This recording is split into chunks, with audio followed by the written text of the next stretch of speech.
emergency crews on the scene of a house explosion in South Kansas City. It happened in the 7700 block of East 113th Street. That's where we find KMBC9's Eli Rosenberg live. Eli? It is pretty amazing when you see this damage. This house down to its stilts, that only one person was only minorly injured, according to the fire chief. Some incredible stories coming out of here. One woman we talked to when we first got the scene said she thought it was a terrorist attack. Another woman in her living room knocked out of her chair. Her son was in the next room, saw the fire. He ran to the kitchen actually and grabbed this pot right here, filled it with water, rushed to the house, but the fire was just too much. Now, this was the scene when we first got to the scene here, and you can just see how bad this damage was. According to the fire chief, they got dispatched around 8:15 tonight, and the first crew that got here had to call for more help when they saw the house was totally leveled. Now, I mentioned that woman we talked to when we got to the scene. This is what she had to say about what she experienced this evening. Well, I was at home sitting on the sofa, and I heard this explosion. And I went to the front door and I heard this lady scream, "Somebody help me, help me."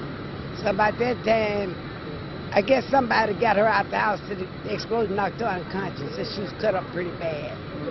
What are you feeling right now? I'm kind of scared. Bad. Yeah. So they said for the people that live on this block, they're supposed to leave for tonight till they get through. So it could be a chain reaction from this explosion. Did it make your house shake? How loud was it? The house, just like you're on a waterbed, is tremble.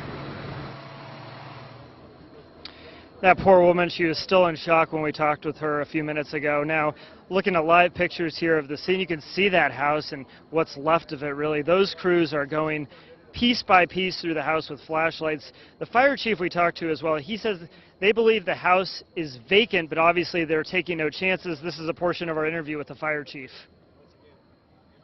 If you look at the destruction there, which is a ranch-style house that is pretty much just reduced to sticks. I interviewed a woman who said all day she's been smelling gas and called the gas company. Have you heard any more of those reports? No, I haven't.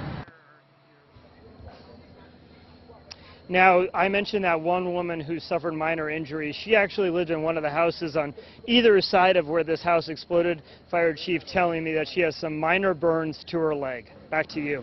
Eli, a question for you. We've been saying that the house is vacant. Does that mean that it was on the market or that someone just wasn't home? Do you know any idea from firefighters? Well, we asked the fire chief that, and he said he didn't know. They were getting that information from people who live in the area. But I did talk to one woman here, the woman who was knocked off her chair in the living room, and she said the house had been vacant for 4 or 5 months. Now, I'll check back with her and clarify if it was on the market or it really was a vacant home. The investigation very much continuing, though, here behind me. Eli, another question for you, because you see a lot of the crews there kind of cleaning up the debris. How far do you see the debris from where that home explosion took place? And what about the neighbors? Are they allowed back in their homes, or are they still out where you were about a quarter to a half mile down the road?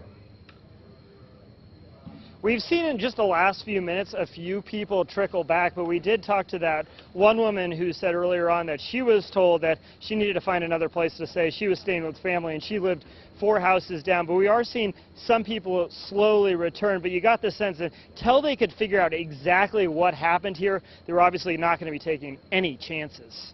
Well, and Eli, also, the homes on either side of the home that's been reduced to sticks, how much damage are we talking about with those 2 homes? Let's take a look real quick, and you can't really tell. Any damage would have to be on the side. It's actually really dark here, especially where this house exploded. Enough damage, the fire chief said, obviously burned this woman who was inside her home at the time the house exploded. Not seeing any major structural damage to either home, but you can see that house in the middle. What's once, according to the fire chief, about a 1,200 square foot ranch house is now down just to its stilts, and they're still going through it with flashlights trying to make sure exactly if it was a vacant home as they continue to go through the scene right here. Still a very active scene behind me.